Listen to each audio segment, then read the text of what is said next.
All right, Ramona, how are you? I'm good. How are you, Bryce? Sorry I'm, for the delayed startup. that's okay. I'm just glad we could connect. It's strange times. Yes, very eerie, strange, uncharted territory, but you got to keep smiling. We're all still Yes. here. Got to smile. Yeah.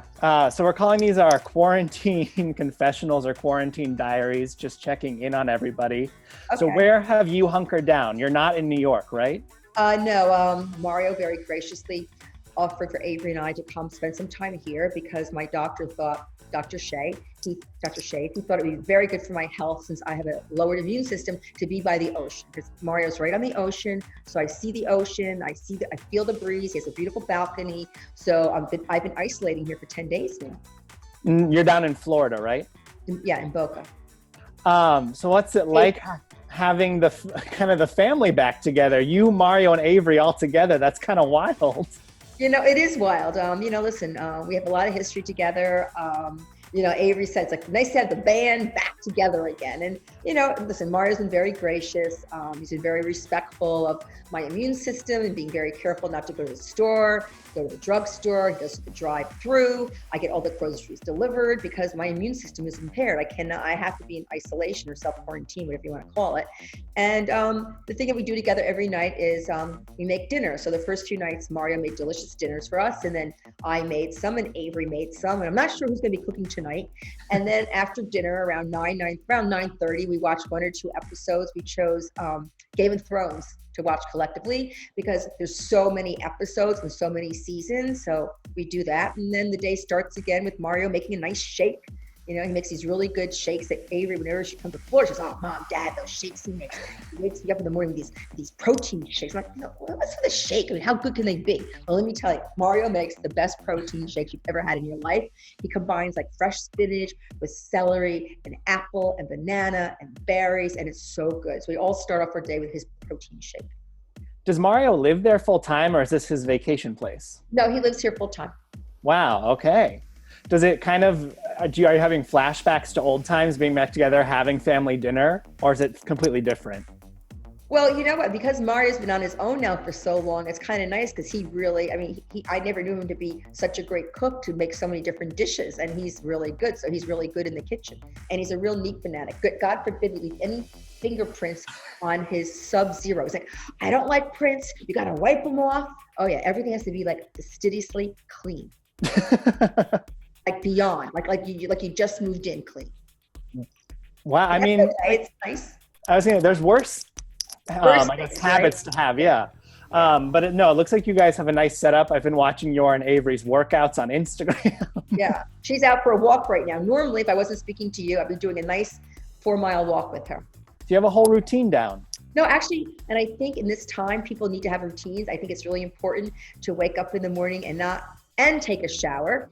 I wake up in the morning, so many people are like, well, I'm getting sloppy. I'm wearing my robe all day. I'm not washing my hair. No, every morning I wake up, I take a shower, I do my hair, put Angels by Ramona on for my skin, little light makeup, some lipstick. Yeah, I get dressed nicely. You got I think it's important to feel like a person still. Exactly. Well, this is only adding some fuel to the fire of the fans of Housewives wanting you and Mario to get back together, seeing you guys together as a family. Well, we're connected. We always will be connected. I actually watched this first episode screener this morning in preparation for this. Have you seen that first episode yet? Yes, of course. And I showed a vulnerability in myself. I'm masking something because in my mind, I think I'm this youngster, and I'm not. I am 60 years old, and you have to have a direction. And I feel like an emptiness in me. I can't explain it. I used to always wake up happy, and I wake up in this apartment, I start crying. I really feel alone. And that's a different side of you than we've seen before. Absolutely. I think what's very interesting about this season, someone said describe it. My now word to describe it is it's a very unique season. We're showing ourselves in a different way. We're going deeper and we're exposing our fears and our weaknesses, and people can relate to that because you know what? No one has a perfect life. No one has a perfect life. And if anyone says they do, they're lying. So I think fans will relate to that, and they'll say, you know what, I feel like that. You know, my husband died and I haven't felt love again yet, or I'm divorced and I want to find love again. And, you know, so I think it's a real emotion, and it's something, you know, I was with some of my really close friends, and it's something that I just, you know, I think it's because I sold my apartment that I've had for 25 years and I moved into a new place, and I was feeling very lost. And you'll go through my journey through all the, for the whole season to see how I'm going to deal with it, how I cope with it, and how I manage. What was different about this season that you all got to that more vulnerable place? I think because even though Bethenny is a very strong character and she's very, you know, well received by the viewers and by us, she basically can, we all walk on eggshells around her, and we couldn't really be ourselves. She just, you know, she's such a big personality. She kind of took over the room, and there was no air left for us to breathe. And I think this season, the fans will be surprised to see a different side of all of us. And you know, listen, we still have our arguments, we still fight, but there's a bond that's different, and there's just something just so much more special and just unique, very unique.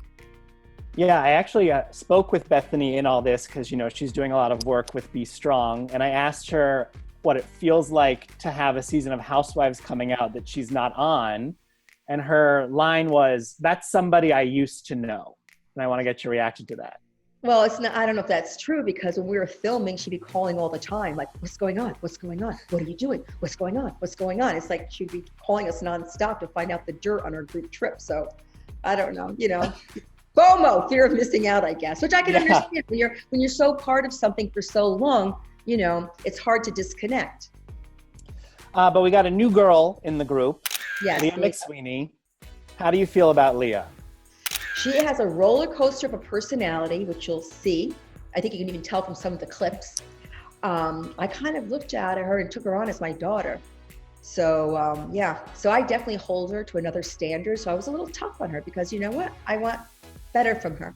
So okay, so the mom side of you came out. Oh yeah, the mothering side came out. I wanted her to toe the line. It looks like there's going to be a lot of drama with Dorinda this season.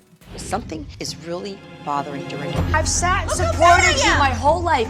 You're a coward. Sit your ass down. I never said that. You're a sick human being. Get over it. They got you had it. We want to help you. Don't you understand? There's a problem here. We want to help you, and you're not getting it. Dorinda always has had a bit of a temper, as we know. And I think from the clips, it looks like maybe she has a little bit more than usual. And I always say people act out when there's something really going on within themselves that they're not happy with and can't quite figure out. So you're gonna have to watch this show to see why Dorinda is being the way she is, and do we ever get to the root of the problem? All right.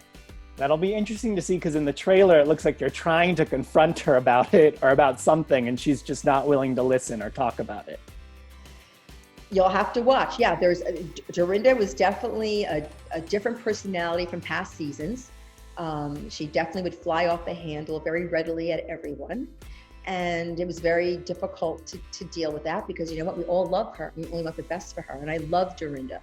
So you'll have to see if we were able to get through to her or not, and what happened or didn't happen. It'll be interesting TV for sure. Oh yeah, well, we might as well talk about each of the ladies and just get your read on them this season. Okay. How are things in the land of Ramona? How's Sonia and you this year? Oh, they're good. They're good. They're really good. I mean, I love my Sonia, you know, it's like, you know, she'll tease me, like all the girls, like we all do a group text, and when they found out I had Lyme disease, at one point Sonia texted me, she says, listen, you can't get sick because I need you around so I can like bother you and bug you. You know, I need you in my life, you know. So Sonia and I have a bond that I've never had with any other housewife on the show, and we'll have that forever. All right, what about Lou? Lou, oh my God, she was so much fun to be around this year when we filmed. I really feel she's gone through a metamorphosis, a change, and for me, I think it's for the better, and you'll see me interacting with her one-on-one on the show, and it was great. I think she's just more grounded. She's just more herself. She doesn't have like this pretentious wall up, like, you know, Lou, and everything is perfect, and just, you know, calm down and just be cool. No, she's more like, hey, this is what's going on, and if I want to have a drink, I'm responsible, I can have a drink, so leave me alone. And she's just, I don't know, she's just a better person, I think. I just enjoy her better in my mind. That's how I find her. Okay. And then there's Tinsley. Tinsley. Well, Tinsley, I mean, I kind of tried to adopt her as a daughter too, but that was, and she, oh gosh, Tinsley. What do we want to say about Tinsley? I think you've said enough with that reaction to just, oh, Tinsley. But I listen, I like Tinsley. I think she's a beautiful person inside and out, and I just want her to be happy, and I hope she gets married and has lots of babies. Okay. I like that wish for her. I sincerely wish that from the bottom of my heart. I really do. We got the taglines this week. Yes. Your tagline is, I don't need to find love. I love myself. But do you really feel that way? Because in the first episode, we see you have that little breakdown about wanting a man to hold you at night. Well, you're correct. But remember, that was only the first episode. We have like 20 to go. So you have to see what happens. And when we do the taglines, it's near the end. Once that's all I can say. You're going to see how self-love journey. Yeah. All right. But you still would like to have a life partner. You're still looking for love. If I find it, I find it. If I don't, I don't, and that's how I feel right now. I realize that I'm very blessed in my life. I have a wonderful daughter. She's wonderful inside and out. Of course, we fight sometimes, but that's like what mother and daughters do. But I love her more than life itself. I have a great group of friends. Meeting men is never my problem. I'm very busy. I'm very social. I can't even keep up with all my social engagements I'm invited to. I'm very active. I travel a lot. I mean, I tell Avery I'm LL. She told me about the expression YOLO, you only live once. I go, Avery, I got a new one for you. It's called LL. I'm living life. And I'm living my life. I am living the best life ever, and I feel so blessed. And yeah, so I can't complain. I'm really fortunate. I really am. How has the Lyme diagnosis changed things, though? Has it changed at all your ability to live life to the fullest? Well, I'm a little tired. I mean, when I went to Aspen, I used to land, go ski half the day, and then go out until 2 a.m. I couldn't do that. At 9 o'clock at night, I'd want to go to bed. So I would listen to my body, because my doctor, Shay, he said, Ramona, you have to listen to your body. Don't push yourself. I know you think you're the energized bunny, but you can't. You got to listen to your body. So, but then a week after I had my antibiotics, it kicked in, and then I was able to ski, and I was more energized, and I felt really great. But I was not doing the alcohol thing, and I wasn't staying out till 2 a.m. So I made sure I got my 10 hours of sleep, because I need 9-10 hours of sleep a night with this Lyme disease. Because when your immunity system is low, the best way to repair it, the only way to really repair it, is sleep. When you sleep, you're repairing your immune system. So I'm forcing myself to sleep at least 9-10 hours a night. But I always slept like 9 hours a night. That's why I look so ageless. I was going to say, that's the secret behind it all, huh? Yeah, no, it's true. But now I really make sure.